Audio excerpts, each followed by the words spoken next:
Throughout his presidency, one of Trump's signature issues has been cracking down on immigration. Whether it's building a wall, ending DACA, throwing out Jared's Shakira CDs, or renaming San Antonio Saint Tony. And now, Trump is spending his last weeks making it much harder for legal immigrants to become citizens. Behind the scenes, beneath the surface, this administration is rushing to complete a series of tasks as the president's term winds down, cementing a number of immigration actions, like making the citizenship test harder for people who are trying to become American citizens. Immigrants hoping to become U.S. citizens will have to answer more questions about American history and politics. Immigration Services says it's expanding the Naturalization Civics test, adding more questions and topics. Starting December 1st, applicants will have to answer 10 more oral questions, a total of 20. The civics test is one of the final steps to becoming a U.S. citizen. Okay, hold on, guys. This isn't fair. How's Trump gonna create a citizenship test that even he himself couldn't pass? He may as well make immigrants do a pull-up. But if Trump is gonna expand the civics test, I think it's only fair to let applicants answer the questions the way he answers the questions. To become a citizen, you need to answer this question.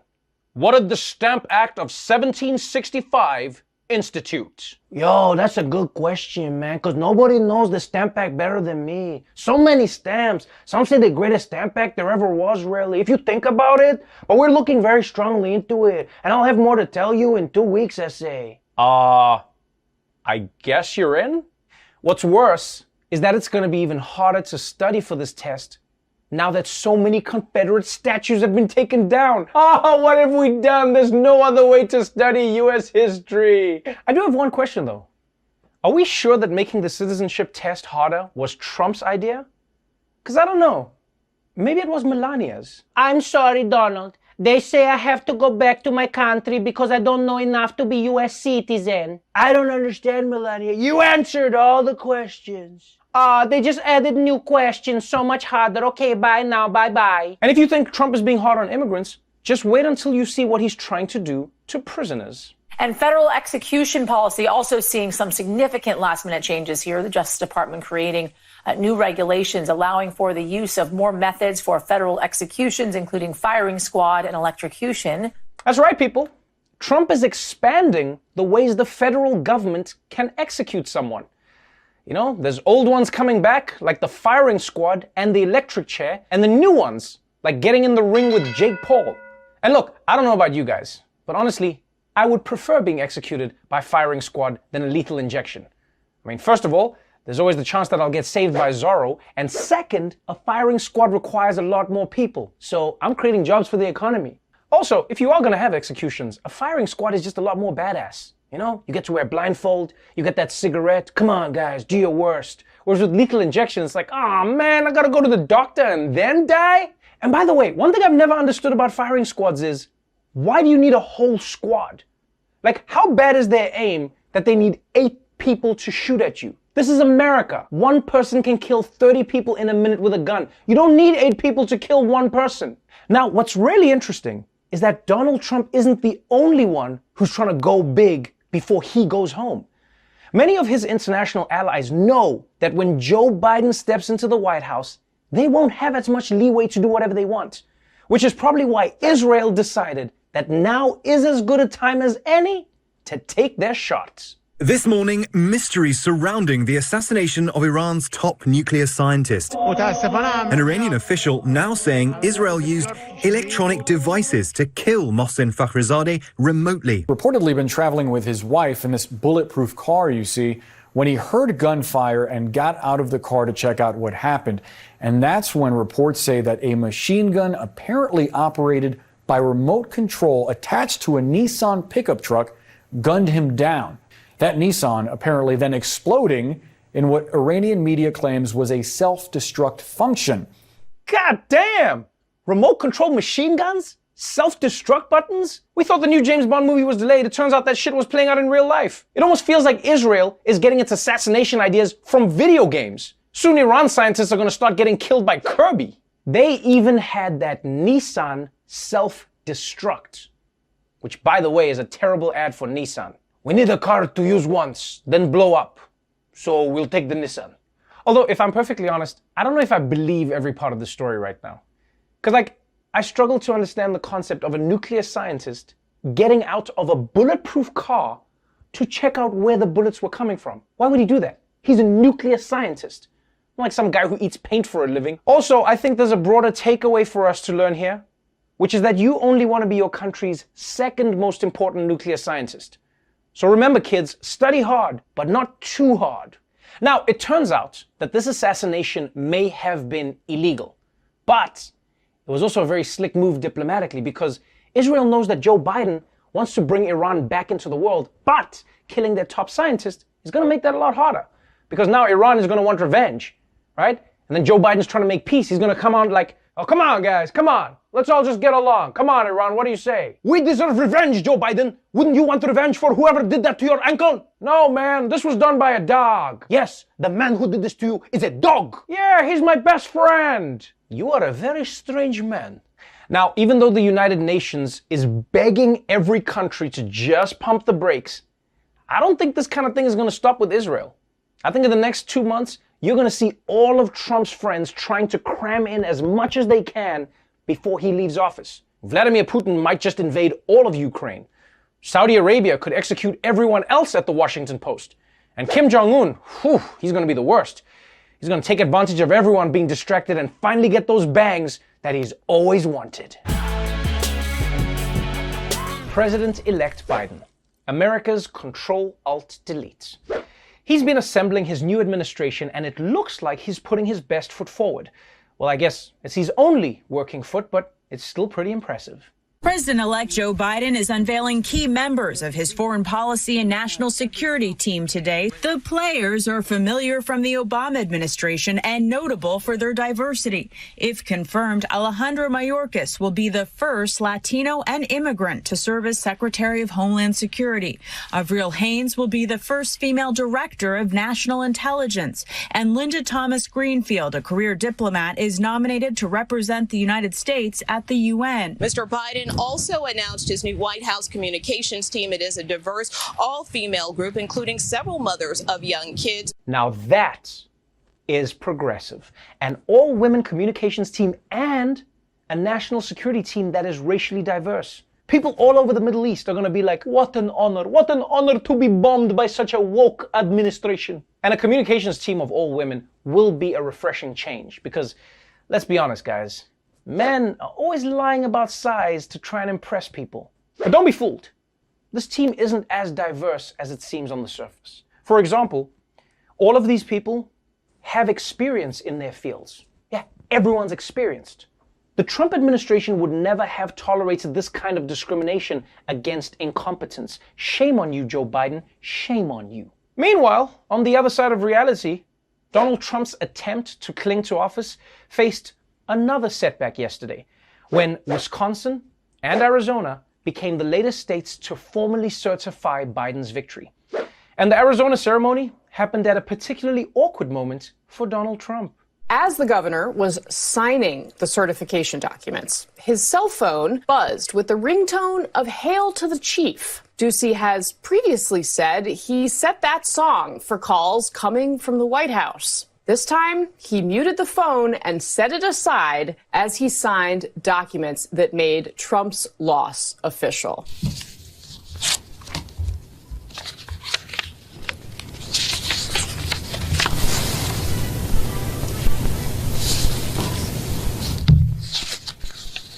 Whew!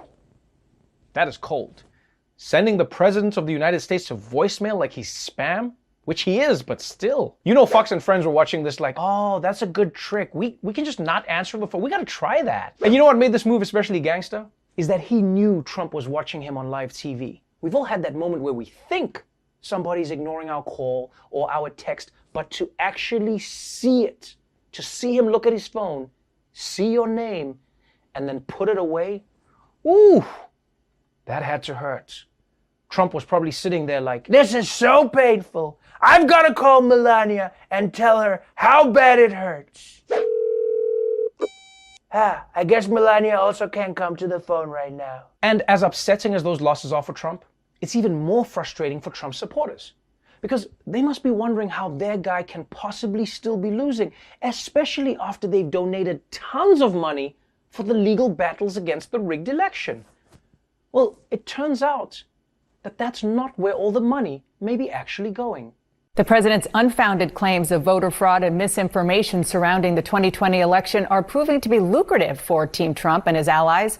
A source tells CNN the president and his political operation have raised more than $170 million since Election Day. Now, a fraction of this money will likely go to fund whatever is left of the president's legal fight here. But most of this money, there is very few restrictions on any of this. And most of it will likely go to fund the president's own personal activities. He can take that piggy bank with him for whatever he wants to do in the future. Oh, I see you, Donald. I see you. Here we were, all thinking that you were really challenging the election results. Shit, you were just hustling. Look at this man. Look at this dude. Even at the very end of his presidency, Donald Trump is grifting his own supporters out of their money. I guess the one thing he doesn't need to recount is his balls, because clearly this man has a massive pair to go out like this. I mean, damn. We all knew that he'd probably grift hard on his way out, but hustling $170 million from his own supporters? Whew! It's one thing to steal all the shampoo bottles from the hotel. Well, Trump, he's taking the piano from the lobby and the indoor pool with him.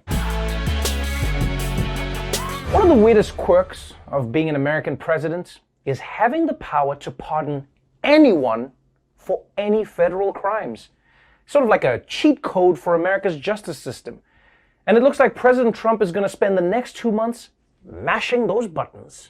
President Trump may soon wield the power of the pardon in unprecedented ways.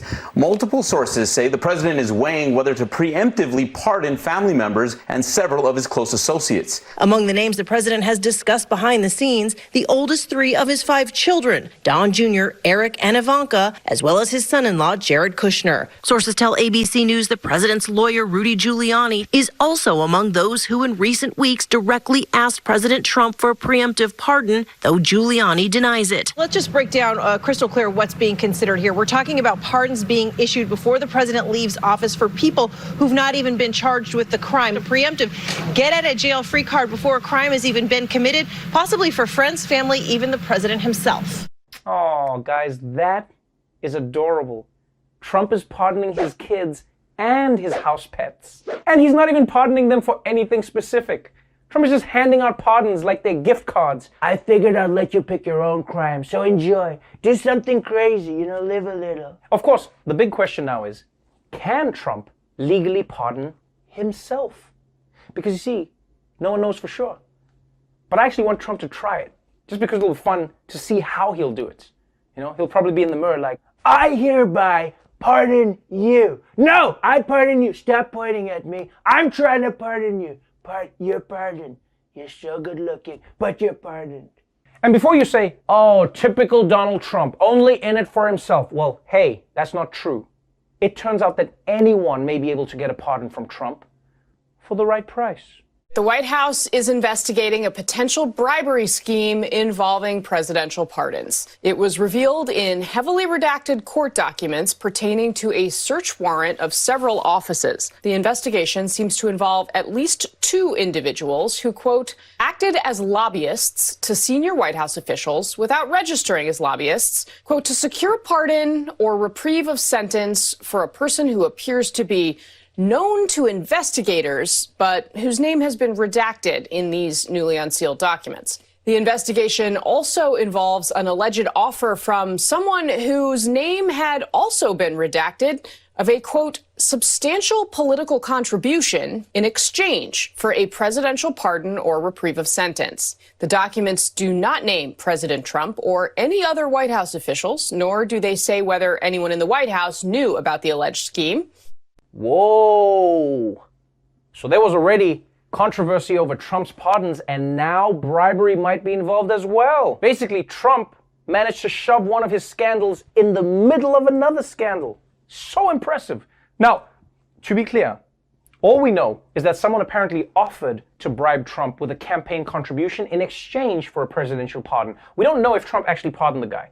We don't know if he considered it or if he even heard about it. All right, we don't know what Trump did. I will say this, though. After knowing him for this long, I think we can assume then my man is not going to turn down some pardon cash. If anything, I think we should be impressed that he hasn't started targeting Instagram ads to former felons. Our first ray of sunshine comes from the moon. And I know some of you are thinking, how can you have a ray of sunshine from the moon? Because the moon reflects light from the sun. That's what moonlight is. Don't you remember third grade science? I actually don't remember it either. I just Googled it now. Anyway, here's what's happening on the moon right now. Right now, a Chinese robotic craft is collecting samples on the moon, a touchdown in an area where Apollo and even the Sputnik missions have never ventured. China's Space Administration says for 2 days, it will drill, it will collect samples, the goal to bring back about 4 pounds of dust, of rock and debris later this month. And those samples, amazingly, will be the first brought back to the Earth in 44 years. It's been a while since we've done that lunar exploration. Wow. We haven't collected any moon rocks in 44 years. I'll bet that they've changed a lot since back then. You know, they've probably graduated moon college, met another moon rock, and had some little moon rocks of their own.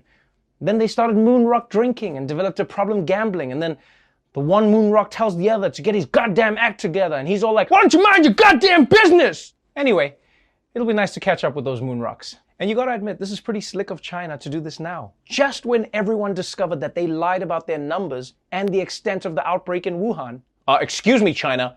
Did you lie and try and hide COVID when it started? Oh, I would love to answer your questions, but we have to go get rocks on the moon. Also, I just want to put it out there, but maybe this isn't the best time for humanity to be visiting the moon. I mean, I can't even travel to Vermont without a quarantine. Maybe we shouldn't be sending humans to touch things in space. I don't want aliens coming down in 2 weeks like, what the hell, guys? You gave us COVID-19. We're so sorry, aliens. We didn't mean it. If you put on a mask, it can help. Don't take away our freedoms. But let's go back down to Earth for some news from the United Nations. You know, it's where all the world's leaders gather together for a slumber party. And the organization that brings nations together now has something to bring to the party. The United Nations has now removed cannabis from their list of most dangerous drugs. Marijuana had been categorized by the World Health Organization as a so-called Schedule IV drug. Heroin is in the same group. Well, now a panel voted to move cannabis into a lower category known as Schedule I.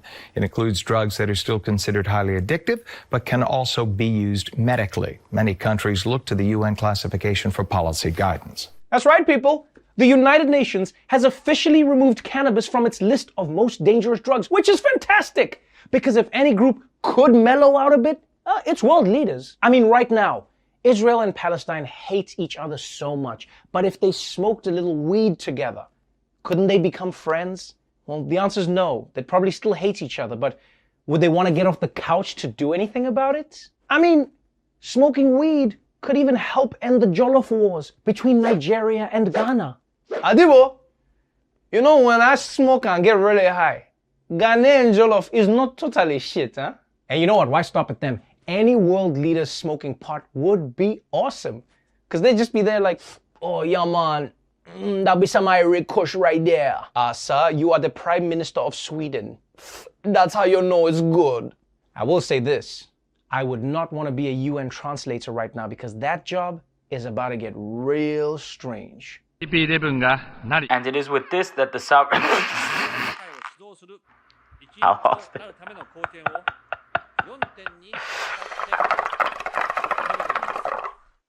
And... I can't. Whoa! You guys see that? Moving on from the world of diplomacy to the world of hip-hop and home decorating. Yeah, that's right. The new Drake just dropped, and I can't tell you how it sounds, but I can tell you how it smells. Here's a unique holiday gift. Have your home smell like Drake, Bill. The singer has released a series of scented candles, and the scent called Carby Musk claims to smell like the Canadian rapper himself, filled with notes of musk, ambers, cashmere, suede, and velvet. It cost about $80 and includes a marker for you to write the recipient's name on the candle. Whoa, $80. I mean, I love Drake, but I feel like he's really overestimating how much I want my house to smell like an emotional rapper. And even if I do agree to spend $80 on a Drake-smelling candle, I need to know which Drake smell I'm talking about. Because you smell different at different times. Like, am I getting Drake before the concert or after the concert? Because the one Drake smells like blueberries with a hint of Egyptian musk. The other Drake smells so sweaty you can tell that his balls are still stuck to one leg. And finally, the Queen of England. She's the titular head of the United Kingdom and the reason every British actress now has a job. And now, she's got a job opening. Here's a job opportunity that does not come around very often. Queen Elizabeth is looking to hire a new personal assistant in the private secretary's office at Buckingham Palace. Now, the person will be in charge of managing requests, coordinating meetings and appointments, and drafting correspondence. It comes with a 2-year contract and a salary of almost $50,000 a year.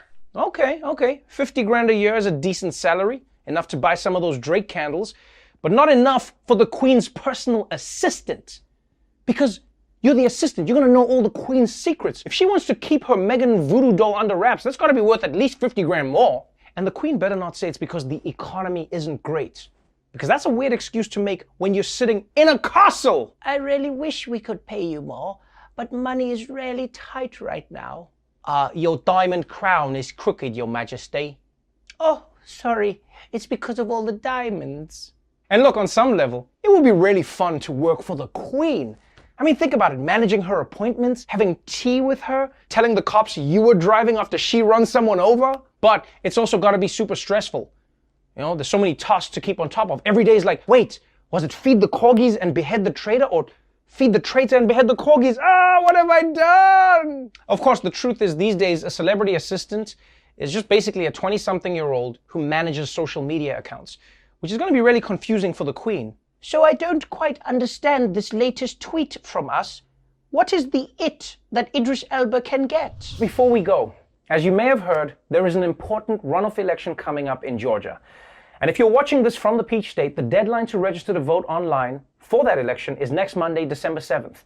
Now, if you're not in Georgia, you can still help out by supporting groups like 18 by Vote that are trying to work to engage young people to vote, especially the estimated 23,000 young people in Georgia who were not eligible to vote in the general election, but are eligible to vote now on January 5th. So, if you're able to help out and you want to support the cause, then please check out the link below.